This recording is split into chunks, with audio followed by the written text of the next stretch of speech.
Mama, bakit mo ko iniwan? Ayaw nila sa akin, Mama. Nasaan ka, Mama? Nasaan ka na? Mama, Wala nang nanay, wala pang tatay, kawawang bata. siya si Marco, uli lang lubos. Kailan lang ay namayapang kanyang ina at hindi niya kilala kung sino ang kanyang ama. Kaya naiwan siya sa tiyahin ng kanyang ina. Buti ka pa, Doggy. Mabait sa akin. Tsaka ang sarap ng pagkain mo. Sana masarap din ang ipakain nila sa akin. Pero pagpasok ng bahay ni Marco, narinig niya ang paggalit na sabi ng Tia Hilda niya.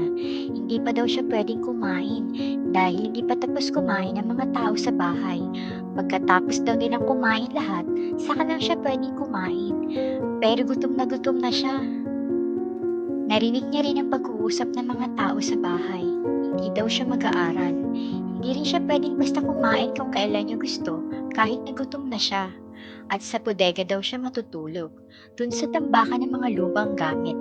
At kailangan niya daw pagpaguran ang kakainin niya. Magtatrabaho sa junk shop ng mga ito.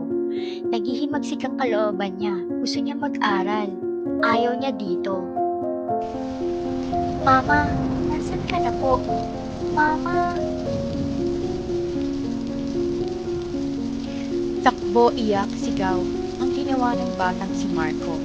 Pagod at takot ang nararamdaman niya at matinding kalungkutan. Saan na siya ngayon pupunta?